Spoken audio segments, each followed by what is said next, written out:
지난주에 이어서 오늘 나눌 말씀은 역을 분별하라.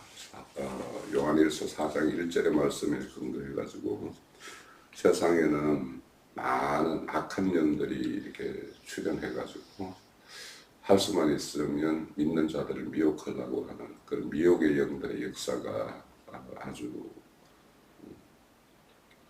최절정기에 다다르지 않았는가 싶은 생각이 들어요. 자, 그래서 우리가 하나님의 말씀을 듣고 하나님께서 우리에게 주시는 뜻대로 이렇게 살기 위해서는 우리가 듣는 말씀이 정말 하나님의 뜻을 잘 담고 있는 그런 참 정인의 말인가 아니면 거짓 선생들의 말인가 이거에 대해서 구분을 잘 할 필요가 있어요. 우리가 볼 때 상식적으로 어떻게 저렇게 믿지, 저걸 믿어지지라고 생각하는 것들이 있잖아, 사실은. 그런데 그 사람들은 있잖아, 자기들이 믿는 그 믿음만이 진짜 참 믿음이라고 다 그렇게 생각을 하고 믿거든. 내가 믿는 게 거짓이라고 믿으면서 이거 거짓일 수도 있어, 거짓이야 라고 생각하면서 믿는 사람은 없을 거 아니에요. 그래서 이 믿음이라는 세계가 참 비밀스러워. 자, 요한복음 7장 17절에 보면 사람이 하나님의 뜻을 행하려 하면 그의 이 교훈이 하나님에게서 왔는지 그 사람 스스로 낸 말인지에 대해서 분별을 해야 된다고 그랬어. 그래서 영의 분별되어야 하고 영이 분별 가능한 그런 강대상에서 선포되는 말씀이 어디에서 비롯된 말씀인가를 우리가 잘 알아야 돼요. 그래서 사람이 하나님의 뜻을 행하려면 하나님께서 온 교훈을 잘 알고 우리가 그 진리에 대해서 잘 이렇게 분별된 그런 분별력을 가지고 우리가 신앙을 해야 되는데, 그런데 가장 중요한 것은 하나님의 뜻을 알고자 하는 그 마음 중심이라고 하면은 그 양심이라고 그래. 근데 양심은 누구에게나 자연인에게도 양심이 있고 거듭난 새 사람으로 된 양심도 있어. 그래서 우리가 히브리서에 보면 양심의 핏뿌림을 받은 양심이라는 말이 있거든. 그래서 핏뿌림이라는 거는 피라는 것은 새 생명이거든. 새 생명으로 된 양심이어야 되거든. 그래서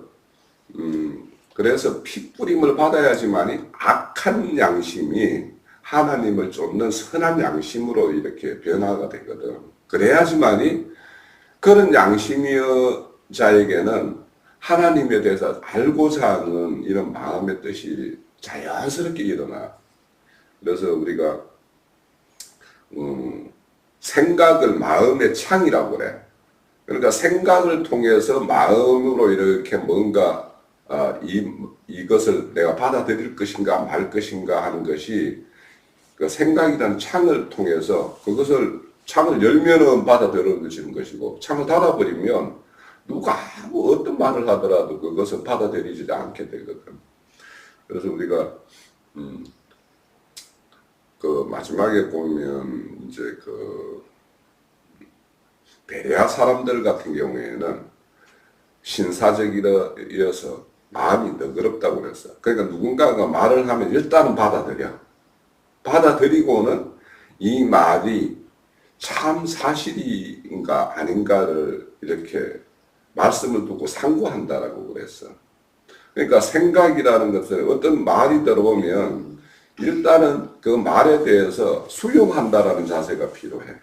그리고 수용을 하고는 이 말이 진짜 그러한가? 그러면 뭐에 비추어서 이게 진짜 그러한가 하는 그 기준 척도가 있어야 되지. 그 기준 척도는 뭐냐면 기록된 말씀이 기준이야. 하나님이 우리에게 66권이라는 책을 통해서 하나님의 뜻이 어디에 있고 하나님의 이 우주 경영의 목적이 어디에 있는가를 다 밝혀놨거든. 그러면은 우리는 그거 기준에서 봐야지 사람들이 유연한 말들, 언변 이런 거 가지고 말 잘한다고 해서 그 사람 말을 믿고 말이 좀 어눌하다고 해서 그냥 그 사람 말을 그냥 내팽개치는 이런 기준이 아닌 우리는 기록된 말씀을 기준으로 이제 이렇게 판단을 해야지.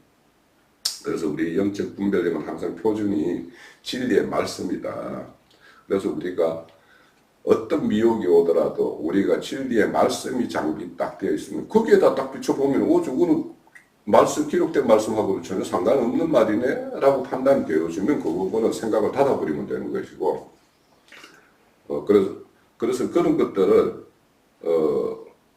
우리가 생각이라는 어떤 마음의 창이라는 어떤 생각을 통해서 뭔가 들어오는 정보에 대해서는 수긍하는 자세로 받아들이고, 그 말이 진짜 아닌가 하는 기록된 말씀을 비추어서 우리가 판단하는 이런 것이 되어야지 우리가 진리의 성도라고 할 수 있어요. 자, 그 에베소서 6장에 보면은 마귀들을 대적해 싸우기 위해서는 너희들이 전신갑주를 입으라 그래. 그래서 뭐 허리에는 진리의 띠를 띠고 뭐 호신경을 붙이고 막 이렇게 이야기하는데, 최종적으로는 뭐냐, 싸움에 이기기 위해서는 일단 검이 있어야 되잖아.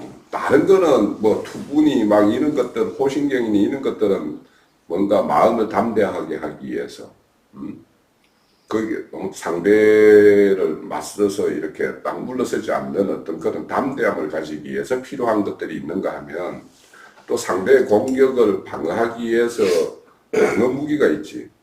그런데 최종적으로 이기기 위해서는 검이 있어야 돼, 검. 그러면 검이라는 것은 성령의 검이라고 그러고 곧 그것은 하나님의 말씀이라고 했어. 그러니까 우리가 미혹의 영이 우리에게 찾아왔을 때 저것이 진짜 미혹인지 아니면 하나님의 참 증거인지를 구별하기 위해서는 말씀의 검이 있어야 됩니다. 그래서 방어만이 아니라 최종적으로 당신이 잘못됐습니다라는 걸로 판결을 내려면 나한테는 말씀의 검이 있어서, 내가 성경에 기록된 말씀 어디에 보니까 이런 말씀이 있기 때문에 당신의 말은 사실이 아닙니다 라고 이렇게 증거를 해줘야 되거든. 그래야지 결국에는 상대를 하나님의 어떤 뜻 앞에 굴복시키는 것이 우리의 어떤 진리의 증인들이 할 일이거든.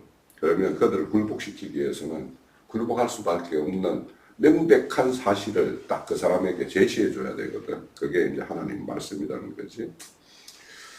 그래서 지난주에 말했듯이 은행원들이 가짜 지폐를 이렇게 밝혀내는 거는 내가 진짜 지폐가 무엇인지를 알면은 진짜 지폐에 딱 비춰봤을 때 이거는 다르네라고 하면 그건 가짜 아니야. 그래서 우리는 진짜에 주목을 해야 됩니다. 자, 이 말씀에 대해서는 시편 119편 105절에 보면 주의 말씀은 내 발의 등이요. 내가 뭔가를 얻으러 행하려고 그러면 칠흑 같은 어두움이 이 세상이란 말이야. 이 세상 가운데 하나님의 정인, 하나님을 믿는 성도들이 살아가기 위해서는 그 어둠을 밝히는 등이 필요하다고. 그리고 내 길의 빛이요. 등과 빛이 한꺼번에 준비되어야지 내가 어둠 가운데서도 내가 나아갈 바를 알게 되는 거거든. 그래서 우리가 이 세상을 살아가기 위해서는 주의 말씀이 이렇게 장비되어야지 됩니다. 그래서 우리의 어떤 말씀 분별은 결국에는 진리의 성령이 우리 안에 임해 있으면 그 진리의 성령의 인도에 따라서 행하면 우리가 진리의 성령이 바로 등이요 빛이 되거든. 그래서 우리가 성령의 어떤 인도를 받는 자, 그런 자들이 그리스도인이라고 이제 밝히고 있지. 자, 그래서 이런 어떤 진리의 성령에 따라서 이제 분별된 그리스도인의 삶을 이렇게 증거하는 말씀과 사도가 다른 어떤 거짓 선생들과 어떤 비교되는 말씀을 우리가 한번 살펴보면, 고린도 후서 10장 12절 13절에 보면 이런 말씀이 있어. 우리는 자기를 칭찬하는 어떤 자, 그러니까 자기를 칭찬하는 거예요. 내 말이 진리고 나는 진리를 다 가지고 있어 막 이런 식으로 주장하는 사람들, 근데 자신이 가지고 있는 게 기독교 성경의 말씀에 근거하지 않는 어떤 기준을 가지고 있는 자들이면 거짓 선생들이지. 근데 그런 자들이 있다라는 거야. 그러니까 사도는, 우리는 할 때는 이제 사도와 사도 일행은 자기를 칭찬하는 어떤 자들과 더불어 감히 짝하여, 여기서 감히 짝한다는 것은 한 묶음으로 묶어서 통째로 우리를 그들과 함께 이렇게 같은 묶음으로 보지 말아라 이런 말이야. 우리는 그들과 다르다 이런 말이지. 더불어 감히 짝하여 비교할 수 없더라. 우리는 그들과 다르다. 그러나 그들이 자기로서 자기를 헤아리고, 그러니까 모든 판단 헤아리고 비교하고 하는 기준이 뭐냐면 자기인 사람들이 있는 거야. 그러니까 스스로 자랑하는 사람들이지. 자기로서 자기를 비교하니 지혜가 없도다 이런 말씀이 나와. 그러나 우리는 분수 이상의 자랑을 하지 않고, 여기서 이제 분수라는 말이 뭐냐면 분수 이상이라는 것은 뭐냐면 분수 밖으로 벗어났다는 뜻이지. 응? 여기서 분수라는 거는 이 메트론이라고 그래가지고 우리가 길이를 우리 메타 이러지. 1m, 2m. 이 메타의 어떤 말의 어떤 근거가 여기에서 나오는데, 이 분수라는 말인데, 그러니까 길이의 한계가 정해져 있다고. 그러니까 한계는 뭐냐면 기록된 말씀이 한계야. 기록된 말씀 밖에 있으면 분수 이상은 넘는 거고, 기록된 말씀 안에 있으면 분수 안에 있는 거야. 그래서 여기서 분수라는 거는 사람이 왜 분수 없이 한다, 뭐 이런 말도 있지. 그 말의 의미와도 좀 상통하는 부분이 있지만, 여기에서는 뭐냐면 분수라는 것은 성경의 기준이라고 볼 수 있어. 분수 이상을 자랑하지 않고 오직 하나님이 우리에게 주신 범위의 한계 이렇게 돼 있지. 그러니까 우리에게 주신 범위의 한계가 뭐냐면 성경책이야 이것도. 그래서 여기에서 그 한계라는 말은 우리 그 카메라 보면은 캐논이라고 알지. 캐논. 이 캐논이라는 말이 표준, 척도 이런 뜻이야. 그러니까 여기에 범위의 한계라는 것은 뭐냐면 어떤 우리에게 하나님이 제시해 준 척도와 자가 있다라는 거야. 그게 뭐냐면 성경이지. 그래서 성경 66권을 정경이라고 그래요. 그리고는 이제 여기 정경에 들지 않은 외경도 있고 이경도 있고 여러 책들이 있어. 그러면 그런 것들은 우리의 어떤 정경 속에 있는 것이 아니기 때문에 그거는 범위 밖이야. 그래서 어떤 사람들은 도마 복음이 어떻다 이런 책들을 가져와서 자꾸 이제 말씀을 전가하려고 그러는데, 그런 거는 그거 없어도 얼마든지 뜻을 헤아릴 수 있고, 만약에 그 책이 없으면 하나님 뜻을 오해할 수밖에 없다 그러면은 성령님이 간섭해서 그 책도 정경 안으로 들어오게끔 했었을 거야. 그런데 하나님이 그런 것들을 정경 가운데 두지 않는 이유는 우리에게 주어진 66권으로만 족하기 때문에 이제 주어지지 않은 거지. 그래서 그 범위의 한계에 따라 하느니 곧 너희에게 이런 것이다. 그러니까 사도가 고린도 교회나 모든 어떤 교회들에게 주시는 말씀은 기록된 말씀, 그러니까 그 기록된 말씀이라는 것은 그 당시 사도에게는 성령이 인도하는 거거든. 성령이 자신에게 일러준 그 범위. 그래서 결국에는 성경이 일러준 말씀을 가지고 각 교회에다가 교회의 어떤 당면한 문제들에 대한 어떤 해법을 제시해 준 것이 서신서야. 바울 사도가. 그러면 그런 서신서나 요한 1, 2, 3서 또 요한계시록 이런 것들은 누가 일러줬냐 하면 그 사도들에게 성령님께서 일러준 것이고, 그 성령님이 일러준 것을 기록으로 남겨놓은 것이 우리 성경에 이어 들어와 있다고.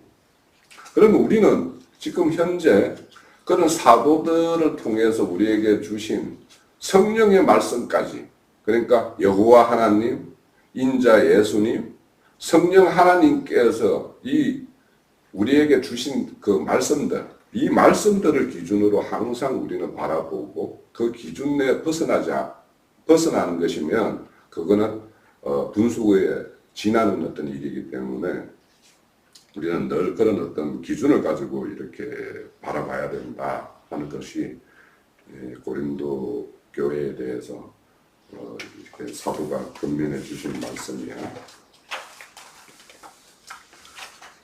자, 그래서 우리가 성경을 바라볼 때 항상 우리는 믿음의 행함의 어떤 표준은 성경이어야 되고, 그래서 바울 사도는 항상 성령의 역사를 따라 성경을 거울로 삼고 복음을 증거했다라고 스스로 밝히고 있고 하고 있어요. 그래서 우리가 성경에 이렇게 66권에다가 뭔가 더하거나 빼는 것에 대해서는 굉장히 우리에게 엄한 경고의 말씀을 주고 있어. 계시록 22장 17절에서 19절 말씀 한번 읽어볼게. 성령과 신부가 말씀하시기를 오라 하시는도다. 듣는 자도 오라 할 것이요 목마른 자도 오라 올 것이요 또한 원하는 자는 값없이 생명수를 받으라 하시더라. 성령과 신부라는 것은, 그러니까 성령은 뭐냐? 교회의 머리 되시는 분이지. 그리고 신부는 뭐야? 교회야. 그러니까 성령과 신부라고 하면 진리로 세워진 교회가 말씀하시는 거란 말이야. 값없이 생명수를 받으라 하시더라. 내가 이 두루마리 예언의 말씀을 듣는 모든 사람에게 증언하노니. 그러니까 사도 요한도 이렇게 기록된 말씀으로 남기면서 이렇게 그 시대 때 요한의 어떤 사도의 어떤 시대 때 사람이나 그 후대 때 우리와 같은 사람들에게 이렇게 남기기 위해서 두루마리로 이렇게 예언을 했단 말이야. 누구든지 이것 외에 더하면, 그러니까 이 기록된 말씀 외에 더하면 하나님이 그 두루마리에 기록된 재앙들 있지. 이 성경에는 하나님의 심판과 저주와 그들에게 부어지는 어떤 재앙들에 대한 기록들이 있지. 그래서 이것 외에, 기록된 말씀 외에 더하는 자에게는 두루마리에 기록된 재앙들을 더하실 것이요, 만일 누구든지 이 두루마리 예언의 말씀을 제하면, 빼버리면 하나님이 이 두루마리에 기록된 생명나무와 거룩한 성에 참여할 것에 그 사람을 제하여 버리겠다라는 거죠. 그러니까 계시록 22장 19절과 17절에서 19절 사이에 나오는 말씀은, 이제 이게 그 계시록의 마지막 장이 22장이잖아. 또 마지막 부분에 가가지고 이렇게 엄한 경고의 말씀을 하는 이유는, 악한 세대가 되면 악한 영들의 역사가 있고, 악한 영들의 역사는 뭔가를 기록된 말씀 66권 외에다가 더하고자 하는 시도가 있을 거고, 또 어떤 자는 기록된 말씀 중에 일부를 빼자고 하는 시도가 있을 거란 말이야. 그래서 이제 좋은 예로 우리는 새언약의 시대니까 새언약이면 신약만 보면 되지 구약을 왜 봐야 돼 하는 사람도 있어. 또 신약은 좀 뒤로 하고 여호와 하나님이 제일 큰 하나님이다라고 믿는 여호와 증인 같은 경우에는 신약도 믿지만은 구약의 모든 것을 초점을 두고 있어요. 여호와 하나님에게. 그래서 사람에 따라서, 그러니까 어디에 편중되어 있고 어디에 더 무게추를 두는 이런 어떤 그 말씀을 취하는 사람도 있어. 그래서 그런 거는 바람직하지 않다. 왜냐?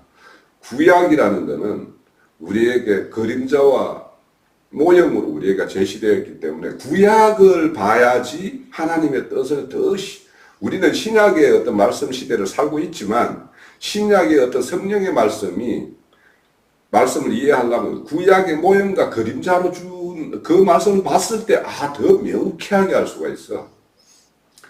우리가 아파트나 뭔가 건물을 지을 때 조감도를 봐가지고는 저 조감도를 이해하기가 그렇게 어렵지 않아. 그거는 뭐냐면 그 조감도의 어떤 그거를 충분히 이해하는 사람이면 이제 뭐 건물에 대해서 조예가 있거나 그런 사람은 잘 알 수 있지만, 그런데 모델하우스를 보면은 집이 어떻게 지어질 것인지 누구라도 알 수 있잖아.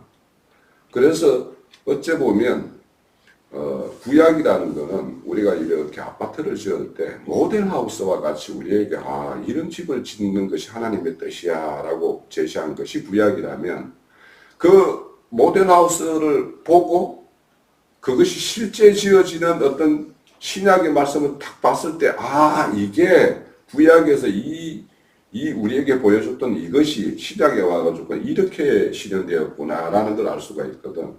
그래서 뭐냐면, 우리가 믿는 것은 하나님의 약속을 믿는 건데, 그 약속이라는 것이 하나님이 어떤 약속을 했고, 그 약속은 어떻게 성취되었으며, 그 약속이라는 것이, 앞으로 우리에게 이루어줄 약속도 있단 말이야. 그러면 그 약속은 예전에 이런 약속을 했고 이런 성취를 이루었던 것처럼 우리에게 주신 약속도 이렇게 이루어지겠구나 하는 그 어떤 믿음, 신뢰라는 게 그렇게 얻어지는 거거든. 그래서 우리가 이 말씀도 구약과 신약이라는 것을 잘 이렇게 조화롭게 우리가 이해를 가졌을 때 하나님 뜻을 온전히 이해할 수가 있어요. 그래서 사실은 이 구약을 예전에 이제 성경에 대해서 뭐 깊은 이해가 없을 때는 신약의 말씀은 잘 이해되는 것 같았는데, 구약은 어려워. 그거는 뭐냐면 신약을 세상 윤리 도덕적인 관점으로 말씀을 취하면 그냥 윤리 도덕적인 이야기로 들으면 얼마든지 끄떡끄떡할 수 있는데, 그런데 그것이 하나님의 말씀은 세상의 어떤 살아가는 윤리 도덕에 관한 이야기가 아니잖아. 그러기 때문에 이제 신약을 그런 관점이 아니다라는 걸 알고 이렇게 이해하려고 하면 쉽지가 않아. 그런데 이제 구약이라는 것을 우리가 비추어 보면 이런 뜻이었구나, 이렇게 성취되었구나, 그런 것을 알 수가 있어요. 자, 이와 같이 두루마리 예언을 빼는 거나 더하는 거에 대해서 엄한 경고를 했는데 이거에 대해서 경각심이 없어. 요즘에 이렇게 듣는 거 보면은 세상적인 지식을 갖다가 막 덧붙여가지고 누더기처럼 만들어가지고 하얀 언변으로서 이렇게 하나님의 어떤 뜻을 자기 어떤 소견으로 그냥 이렇게 재단을 하는 어떤 이런 것들은 어렵지 않게 발견할 수가 있습니다. 자, 이런 경고의 말씀은 이사야서 8장 20절에도 있어. 마땅히 율법의 증거의 말씀을 따를지니 그들이 말하는 바가 이 말씀에 맞지 아니하며, 율법의 증거의 말씀을 따르라고 그러면 그들이 말하는 바는 이 말씀에 맞지 아니하면 그들은 정녕 아침빛을 보지 못할 것이다.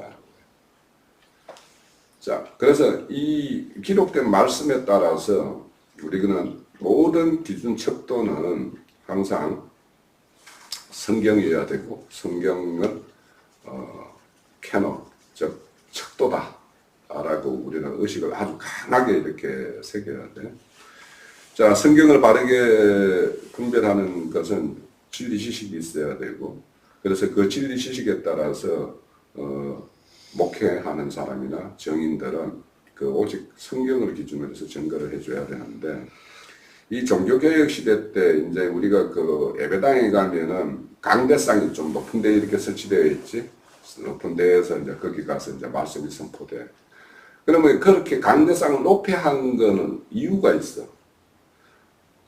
강대상에 선포하는 말씀만이 높음을 받아야 되는 어떤 그것을 상징해서 그렇게 강대상을 높게 했는데, 오늘날은 말씀이 높음을 받는 것이 아니라 거기에서 말씀을 증거하는 증거자들만 높음을 받는, 그래서 오늘날로 보면 강대상에서는 목사들만 높임을 받고 말씀은 그냥 한 구절 읽고는 자기 이야기로 그냥 20분, 30분을 다 채워버리는 어떤 이런 경우도 흔히 볼 수가 있어요. 그래서 우리는 말씀의 어떤 근위 앞에 복종해야 되고, 말씀만이 모든 것의 어떤 척도다라는 것을 다시 한번 강조합니다. 자, 고린도전서 5장 6절에서 8절 사이에 보면 너희가 자랑하는 것이 옳지 않도다. 그 고린도 교회는 아주 그 고린도전서 5장에는 보면 아주 그 악한 사람의 어떤 교회를 이루고 있는 사람 중에 아주 악한 일을 범하는 사람이 있어. 그러니까 자기 아비의 철을 데리고 사는 사람이 있어. 그러니까 그래서 옳지 않도다. 적은 누룩이 온 덩어리를 퍼지는 것을 알지 못하느냐. 너희가 비록 누룩 없는 자인데 새 덩어리. 그러니까 원래는 이제 고린도 교회 사람이면 이방인이었으니까 원래 누룩이 있었던 사람들이지. 그런데 이제 사도의 어떤 말씀을 듣고 교회를 이루기 위해서는 누룩이 없는 자가 되어야 돼. 그런데 그래서 너희가 누룩 없는 자인데 새 덩어리가 되기 위해서는 묵은 누룩을 버려라 이렇게 말을 해. 그러니까 새 덩어리라는 것은 새로 난 본성, 새로 거듭난 사람들이 이렇게 구성되어 있는 그 교회의 어떤 단체적인 개념을 새 덩어리라고 이야기하고 있어. 그래서 너희들이 교회를 이루기 위한 것이라면 너희들이 옛사람의 어떤 사고와 세상적인 사고, 또 한편으로는 종교적인 유대교를 믿는 사람이었다라면 해당을 중심으로 이제 전도를 했으니까 거기는 유대인들이 많이 있을 수도 있지. 그러면 유대교에 이렇게 착착되어서 이렇게 열심을 냈던 이런 생각들을 다 묵은 누룩이라고 하는 거야. 그러니까 그런 것들을 다 버려야 된다. 내버리라. 우리의 유월절 곧 그리스도께서 희생되느니라. 그러니까 뭐냐면 유월절 어린 양이 오셔서 하신 일은 옛누룩이나 이런 것들을 다 그 옛세계를 청산하고 새세계를 열기 위해서 그분이 오셨거든. 그러면은 그 옛세계에 머물러 있던 그런 사고체계 이런 것들은 다 누룩이란 말이야. 그런 것들은 다 없이 해라. 그걸 위해서 어린 양이 오셔서 희생제물이 되셨다 이런 뜻이지. 그러므로 우리가 명절을 지키되 묵은 누룩으로 말고 악하고 악의에 찬 누룩으로 말고 누룩 없이 오직 순전함과 진실한 떡을 먹자 이렇게 이야기해. 떡으로 하자. 그래서 이런 어떤 누룩, 묵은 누룩이 어떤 것을 묵은 누룩이라고 그러고 하는 것인가 하는 것에 대해서는 이 판단이 있어야 되는 거야. 그러니까 기록된 성경 말씀에 있는 것들은 싹 다 뭐냐면 세상적인 것이거나 땅의 것들이거나 이런 것들이거든. 그러면 그런 것들은 당연히 누룩이지. 근데 세상적인 거, 뭔가 이런 어떤 지식, 땅에서 난 지식, 이런 것들을 가져와가지고 뭔가 이렇게 증거를 하면 사람들이 그 증거가 사람을 이해시키기 위해서 유용한 수단으로 쓰는가 하면은 그런 유용한 수단을 쓰면 뭐 나쁘다고 할 수는 없지. 그런데 그걸 가지고 본질을 이렇게 애국시키는 어떤 그런 경우가 있단 말이야. 그래서 뭔가 어떤 요즘에 밝혀지는 과학적인 어떤 생물학적인 어떤 지식 이런 거 가지고 창조론이라는 것을 뒤엎고 진화론이라는 것을 막 근거로 이렇게 제시하면서 말씀을 전가한다든지 하면 그거는 완전히 누룩이지. 자, 그래서 우리가 이런 어떤 적은 누룩, 바리새인들이 실질적인 쏙그릇은 지저분하면서도 그 모양만 이렇게 깨끗이 하는 어떤 그런 외식하는 어떤 모습.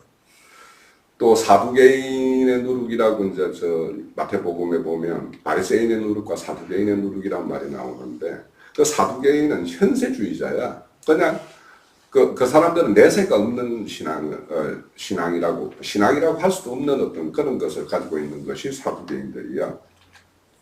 그리고 이제 헤롯의 누룩이라면 이제 헤롯은 정치가이고 세상의 어떤 건세를 가진 자인데 그런 것들을 이렇게 추구하는 이런 것들. 그리고 이제 또 계시록에 보면 발람의 교훈과 니골라당의 교훈 뭐 이런 것들이 있는데 발람이라면 세상 축복이 하나님의 축복인 양 그렇게 변질시키는 거. 니골라당의 어떤 교훈이라는 것은 그 성직자와 평신도로 이렇게 나뉘는 그래서 교회가 온전히 하나를 되게 하지 못하는 이런 어떤 것들 이런 것들이 다 누룩이야. 그러니까 이런 것들을 없이 해야지만이 온전히 새 덩어리 온전한 어떤 교회를 이룰 수 있다는 것을 우리가 알 수 있어요. 또 고린도 교회에 좀 말씀을 많이 인용을 하고 있는데 고린도 교회 2장 15절에서 17절에 보면 우리의 구원 얻은 자들에게는 망하는 자에게는 하나님 앞에서 그리스도의 향기다. 그러니까 사도들이 증거하는 것은 하나님 앞에서 그리스도의 향기면 돼. 그러면 그 그리스도의 향기를 이렇게 풍기면 어떤 사람에게는 생명의 감미로운 향기로서 이렇게 느껴서 그것을 그대로 흡수하고 받아들이는 사람이 있는가 하면 오히려 그리스도의 향기가 악취다, 막 이렇게 썩은 악취로 이렇게 느껴지는 사람이 있단 말이야. 그러면 그들에게는 정인들의 어떤 말씀이 그들에게는 끓이는 것이 되는 거지. 그래서 이 사람들에게는 사망을 쫓아 사망에 이르는 냄새. 그러니까 어떤 사람에게는 그리스도의 향기를 이렇게 풍기면 사망의 향기로 받아들이는 사람이 있는가 하면 어떤 사람에게는 생명에 이르게 하는 향기로 이렇게 받아들이는 사람이 있다라는 거야. 그러니까 그리스도의 향기라는 것은 누구에게는 생명을 줄 수 있고 누구에게는 심판과 저주로 이렇게 다가갈 수도 있는 거야. 그런데 수다한 사람들, 많은 사람들이 하나님의 말씀을 막 섞어가지고 이것도 아니고 저것도 아니고 누구에게는 생명의 향기로 누구에게는 사망의 향기로 딱 나눠지는 것이 딱 맞는 건데 이것을 사람들의 길을 긁어주기 위해서 두루뭉실하게 두 가지를 막 섞어가지고 그래서 그리스도의 향기에다가 자기 스스로 막 무슨 향취를 막 이거 뿌리고 저거 뿌리고 막 해가지고 이것도 아니고 저것도 아니고 그래서 여기 보면은 순전함으로 하나님에게서 받은 것으로 사도들은 했지만 그렇지 않은 사람들이 너무 많다라는 거야. 왜냐?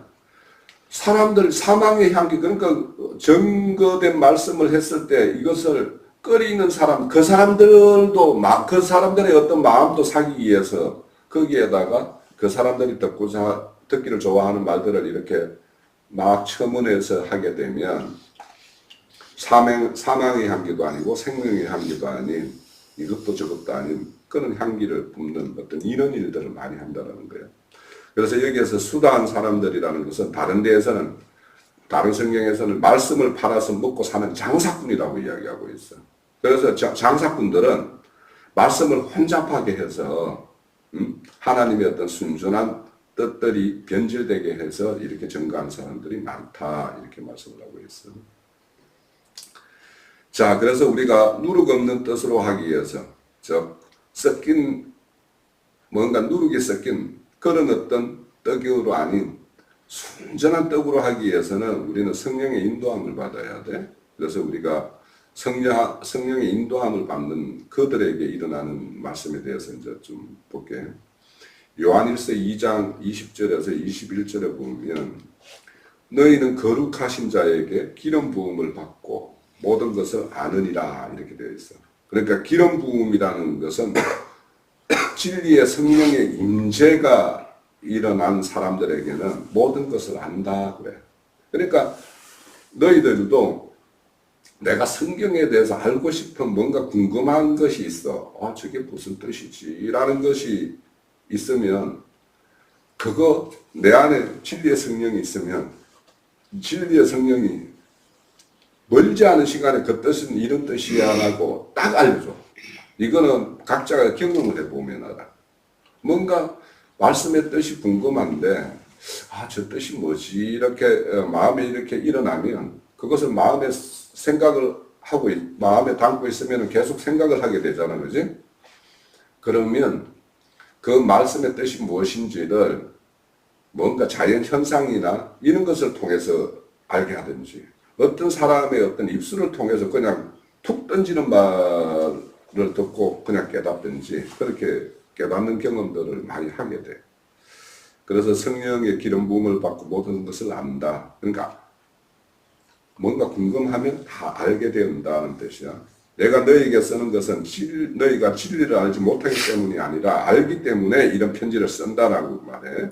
또 모든 거짓은 진리에게 나지 않기 때문이다. 그러니까 진리를 알면 거짓된 것이 무엇인지를 알게 되고 진리와 거짓이 한 나무에서 날 수는 없어. 나무는 진리의 나무, 거짓의 나무, 생명나무, 선악을 알게 하는 나무는 딱 구분이 되는 거야. 자, 그래서 이런 어떤 진리의 성령을 이렇게 기름 붓는 것은 이거는 이제 그 구약의 요엘 선지서에 요엘 선지서에 보면 거기에 이제 기록되어 있어. 너희들이 말세에 하나님의 영의 부음을 받을 것이다라는 말씀이 있는데, 부어줄 것이다라는 말씀이 있는데, 그것이 이제 실현된 것이 사도행전 2장에 베드로가 오순절에 이렇게 많은 사람들 앞에서 설교할 때 그들에게 그 하나님의 영이 이렇게 부음의 역사가 일어나는 것을 우리가 볼 수가 있어. 그래서 우리가 그 예수님께서 성천하고 오순절에 다시 이렇게 성령으로 이렇게 강림하실 때 그때 이렇게 임한 어떤 그 성령을 또 다른 보혜사라고 이야기하거든. 그러니까 또 다른 보혜사. 그러니까 보혜사로 처음 오신 거는 인자 예수로 오셨고, 두 번째 또 다른 보혜사로 온 보혜사는 살려주는 영으로서, 진리의 영으로서 각 사람 심령 가운데로 이렇게 임하는 하나님, 그 하나님이 이제 보혜사야. 그래서 이 기름 부음이라는 것은 구약에서는 왕과 제사장과 선지자들에게 기름 부음을 있었어. 그래서 그때 기름 부음을 뭘로 붓느냐 하면 간유라는 걸로 부었어. 그 간유라는 것은 인자 예수 안에 있는 그 하나님의 영은 감람류야. 감람류인데 우리에게 성천하셨다가 오순절에 우리에게 부어진 그 기름 부음은 간유야. 그러면 감람류가 간유로 바뀌었어. 그지? 그거는 뭐냐 하면 인자 예수로 오셔가지고 하나님의 감람류가 이 33년이라는 인생을 살면서 인생들이 경험하고 이 땅에서 사는 어떤 경험들을 다 하신 분이 그분이지. 이제 다시 오신 분은 33년이라는 어떤 연약한 육체를 입고 인생들의 어떤 삶을 경험한 영이야. 인자 예수 가운데 오셨던 영은 그런 걸 경험하지 않은 영이었고, 그분이 이제 죽고 다시 사셔가지고 살려주는 영이 되어서 우리에게 오신 영은 감람류야. 그는 연약한 인생을 경험하신 분이야. 그래서 우리를 끝까지 변론하실 수 있는 분이야. 그래서 온전한 우리의 보혜사가 되신 것이 우리 안에 거하시는 그 기름 부음 받은 영인데, 그거는 인자 예수님께서 이 땅에 오셔서 제자들에게 내가 다시 오겠다 하는 약속을 하셨던 거야. 자, 요한복음 14장 16절 17절에 보면 내가 아버지께 구하겠으니 그가 또 다른 보혜사로 너희에게 주사 영원히 너희와 함께 하시리니 저는 너희와 함께 거하시며 또 너희 속에 계시겠습니다. 그러니까 예수님이 이 땅에 오셨을 때 제자들에게 약속하셨던 것이 바로 기름 부음에 대한 약속이었어. 그것이 이제 우리에게 이루어진 것이고, 또 14장 26절에도 보면 보혜사 곧 아버지께서 내 이름으로 보내실 성령 그가 너희에게 모든 것을 가르치시고 내가 너희에게 이런 말을 기억나게 하겠다라는 말씀까지 하셨어. 이것도 제자들에게 약속을 하셨지. 그러니까 이것이 실현되는 것이야. 그러니까 우리에게 성령, 진리의 성령이 임하면 그분이 모든 것을 진리 성령이 가르쳐줘. 그러니까 누구의 말을 들었는데 내 말을 지금 듣고 또 너희들이 이제 이 말을 너희들에게 이해가 된다라고 받아들여진다라고 하는 것은 내 말이 아니고 성령님께서 너희들에게 그런 마음으로 이렇게 감동을 시켜주고 동감을 시켜주기 때문에 이렇게 이해가 되어지고 받아들여지는 거지 절대 사람의 말로 되어지는 게 아니야. 우리가 누구의 어떤 진리의 정인들의 말을 듣더라도 그 말이 수긍이 되어지고 이해가 되어지고 그게 믿어지는 것은 성령님이 내 안에 있어서 역사하시기 때문이지, 그 일반 믿지 않는 사람들에게 똑같은 말을 들려줘도 그 사람들은 왜 안 믿어져? 왜 못 믿어? 이해가 안 돼. 그거는 뭐냐면 그 사람들 안에 진리의 성령이 없기 때문이야. 또 16장 13절에도 보면은 그러하나 진리의 성령이 오시면 너희의 모든 진리 가운데로 인도하시리니 그가 자의로 말하지 않고 오직 듣는 것을 말하면 장래의 일을 너희에게 알리시리라.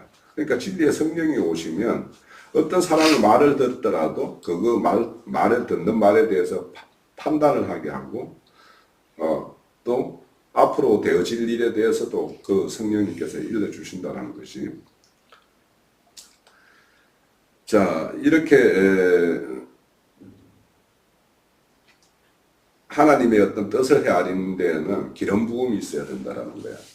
그래서 진리의 성령이 임해야지만이 하나님의 어떤 말씀의 뜻을 온전히 이해하고, 그래서 거짓된 것들이 무엇인지 이렇게 분명하게 이제 분별을 할 수 있는데, 이제 하나님이 어떤 그 전도라는 방법으로 하는 이유가 뭐냐 하면, 땅에서 난 지혜를 가지고는 하나님을 알아갈 수가 없다라는 거야. 그러니까 일반 사람들이 자기 스스로 나 하나님을 알아봐야지 해가지고 알기 위해서 추적하고 막 한 것들이 뭐야? 이 세상에 나온 철학과 정신사상 운동이라는 것들이 다 땅의 지혜로 내가 하나님을 알아봐야지, 신을 알아봐야지 해서 나온 것들이 그런 사상 운동이거든. 그런데 그것들이 결국에는 철학을 한다든지 어떤 정신사상 운동을 한다든지 해서 하나님을 아냐 말이야. 아니거든. 그래서 하나님은 왜 이 전도의 미련한 방법으로 하느냐 하면, 세상 지혜를 하나님의 지혜로 바꿔줘야지만이 하나님을 알 수가 있어. 그래서 하나님은 이런 어떤 세상 지혜를 앞세우는 자들을 하나님의 참 정인을 보내가지고 그들의 이렇게 하나님의 대적하는, 그러니까 세상 지식과 세상 지혜는 하늘의 지혜와 하늘의 지식에 딱 대적하게 되어 있어. 그러면 그 사람이 하나님 편으로 이렇게 편입시키기 위해서는 그 사람이 가지고 있는 땅의 지혜나 세상 지식을 무너뜨려야만이 하나님의 지혜와 하늘에서 난 지식을 받아들일 수 있거든. 그래서 고린도 후서 10장에 보면 하나님을 아는 것에 대적하는, 이 하나님을 아는 것에 대적하는 것이 뭐냐면 땅에서 난 지식과 땅에서 난 지혜야. 이것들을 무너뜨려 주는 것이 정인들이 할 일이야.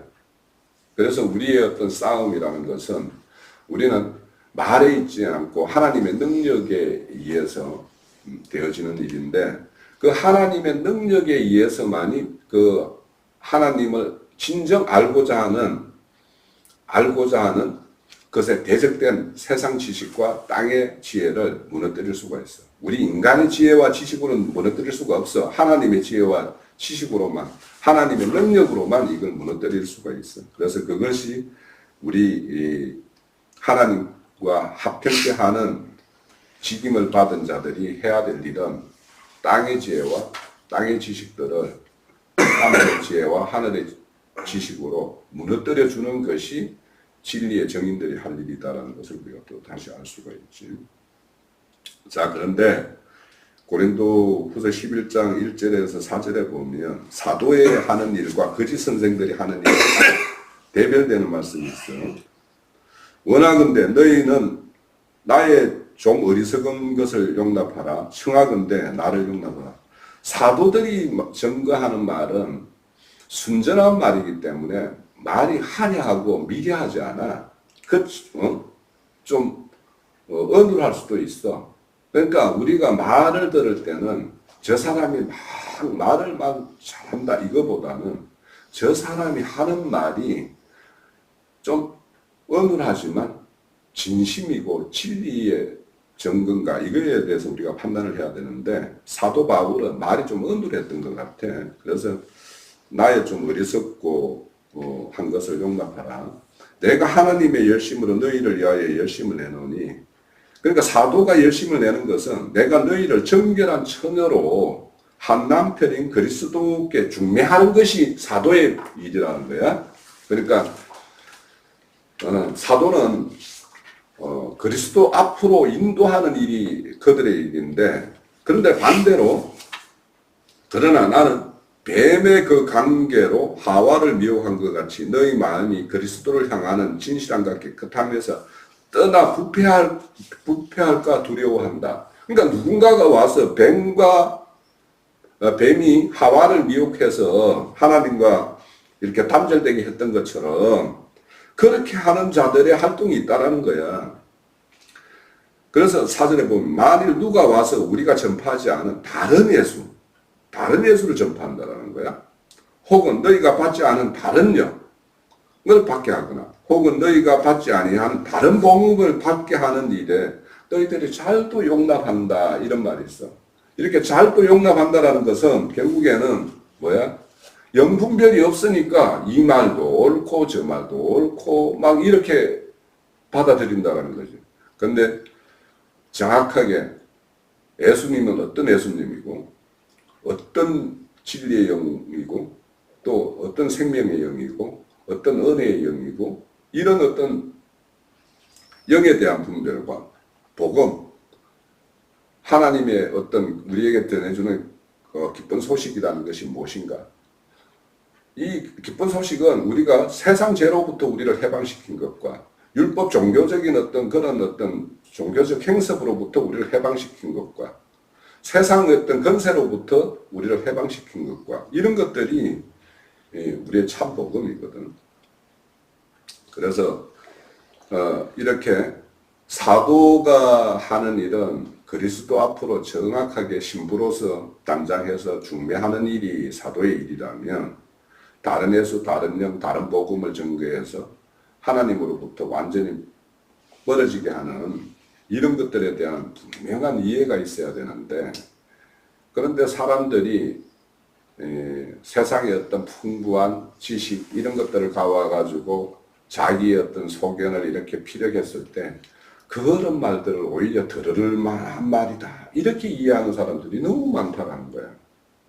특히 이제 그게 대중적인 어떤 그런 걸 기반으로 한다라면 우리가 흔히 큰 물으로 가는 것은 멸망의 물이라고 이야기했는데 작은 무리를 이루고 있으면서도 그 무리 속에서 자신의 어떤 해박한 세상 지식 이런 것들을 근거로 해서 자기의 어떤 주장을 이렇게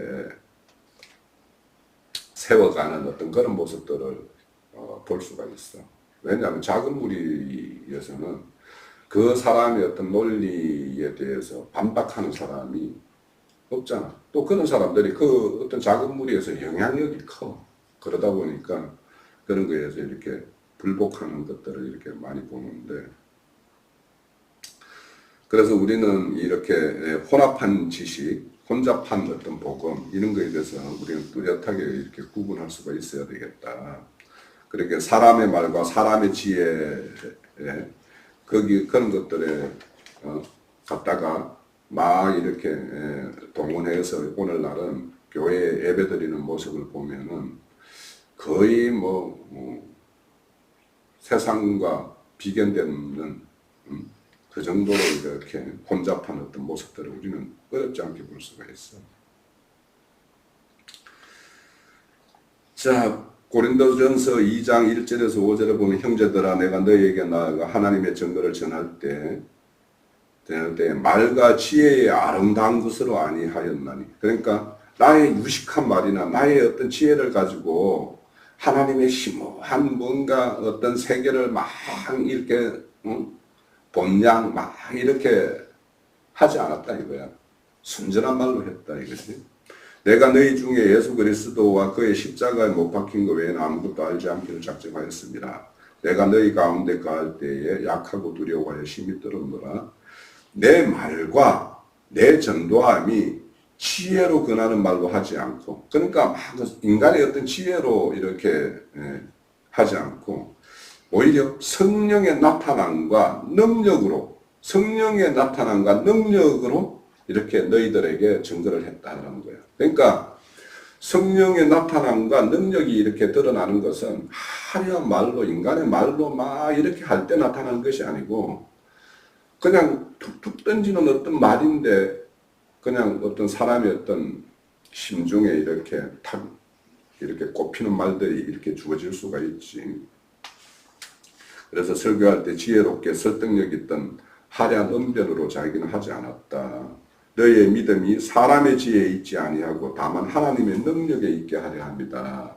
너희들이 믿고 하나님을 나의 구주로 이렇게 영접하고 하는 일을 내 어떤 말에 의해서 설득되는 것이 아니라 성령님이 너희들 가운데 임재해서 성령님이 너희들을 인도함으로 인해서 되어지는 일로 이렇게 하기를 원했다라는 거야.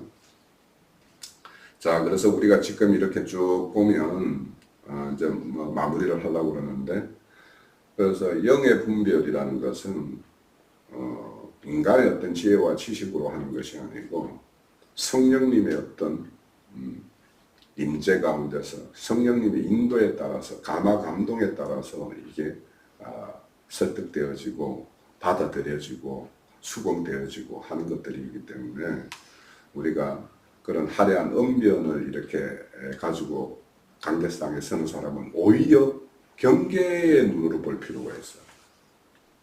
그리고 많은 세상적인 어떤 지식을 가지고 와가지고 막 그 강대상에 썰을 푸는 사람이면 진짜 경계해야 될 대상이야. 그 왜냐하면 그거 다 누룩이니까. 일단은 그건 누룩이니까.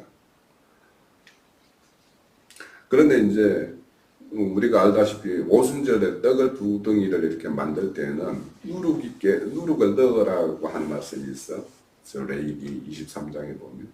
그런데 그 누룩을 넣는 떡은 어디서 굽느냐 하면 성전에 와서 굽는 게 아니고 집에 자기 처소에서 누룩을 넣어서 구워 가지고 오라는 거야. 이 말은 뭐냐 하면, 자, 어떤 영혼을 교회로 전도해 와서 오기 위해서는 교회 밖에서 내가 그 사람하고 인간관계를 얼마든지 가질 수가 있지.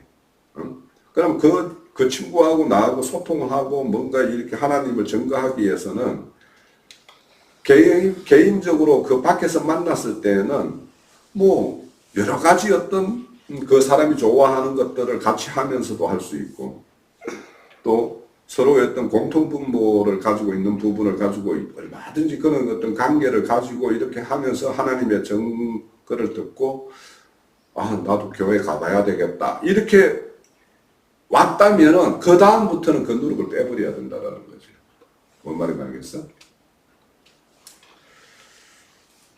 자, 우리가 지금까지 영분별에 대해서 이제 살펴봤는데 사도행전 17장 11절의 말씀 요거를 이제 마지막 말씀으로 우리가 새기면서 오늘 증거를 마치려고 해. 베레아에 있는 사람들은 데살로니가에 있는 사람보다 더 너그럽다라고 해. 너그럽다라는 것은 여기에서는 마음이 트여 있다라는 것, 마음이 열려 있다라는 뜻이야. 그리고는 간절한 마음으로 말씀을 받는다는 거야. 말씀을 받을 때 그냥 덤성덤성 받는 게 아니라 정말 나는 하나님에 대해서 알고 싶고 하나님 뜻대로 살고 싶다라는 마음의 어떤 중심이 가장 중요하다고 그랬잖아. 그러니까 그거는 양심인데 그 양심이 핏부림을 받아서 악한 양심이 하나님을 추적하는 선한 양심이 되었던 그 사람에게 일어나는 것이 뭐냐면 간절한 마음이야. 간절한 마음으로 말씀을 받고 이것이 그러한가 하여 날마다 성경을 상고한다라고 되어 있어. 자, 우리도 어떤 말씀을 들었을 때 그 말씀이 성경에 기초하고 있고 기록된 말씀 범위 그 한계라고 했지, 그지? 분수 이상이 아닌 범위의 한계 안에 있는 말씀인가 아닌가 이런 거에 대해서 분명한 척도를 가지고 베레아 사람처럼 성경에 근거해서 거기에 비추어서 우리가 늘 살피는 그런 것이 습관화되어 있다 해야 된다는 것과, 자, 마지막으로 이제 우리가 이렇게 성경 말씀을 나누다 보면 분명히 차이가 있고 다른 게 있을 수 있어. 말을 듣다 보면. 그러면 이제 차이는 생명의 어떤 수준이 다르기 때문에 그 사람은 어린아이 신앙일 수도 있고 청년의 신앙일 수도 있고 장년의 신앙일 수도 있어. 사람마다. 그러면 이런 것들은 이제 좀 차이라고 이야기할 수 있고 다른 것이 있을 수 있어. 그러니까 나는 여호와 하나님만 참 하나님입니다 라고 생각하는 사람, 이런 사람들은 옳지 않거든. 그거는. 그러면 그런 거는 다른 거야. 그러면 그 다른 거에 대해서는 우리가 양보할 수 없어요. 그러니까 그런데 차이를 다른 것이라고 이렇게 생각해서 오해하고 오판하는 경우가 많이 있거든. 그래서 우리는 차이와 다름에 대해서 분명한 어떤 그 이해를 가지고 어떤 사람들과 말씀을 교제를 할 때 차이에 대해서는 그 간격을 좁히기 위해서 노력해야 되겠고, 다른 거에 대해서는 분명한 분별을 해서 아니면 아니고 예면 예, 아니면 아닌 걸로 이렇게 딱 판단을 하고, 그래서 어느 시점까지 그 다른 것을 이렇게 하나로 이렇게 하기 위해서 노력을 해야 되겠지만, 그 이상의 어떤 노력에도 불구하고 그게 불가능할 때는 단호하게 이렇게 단절을 이렇게 선언할 필요가 있는 거죠. 그래서 우리가 그런 다름과 차이에 대해서 우리가 잘 이렇게 구분해야지만이 우리의 어떤 지경을, 하나님의 나라를 확장시킬 수도 있고 하는 거니까, 이런 것들도 겸해서 영분별과 함께 생각해 보는 시간이 되었습니다. 자, 수고했어요.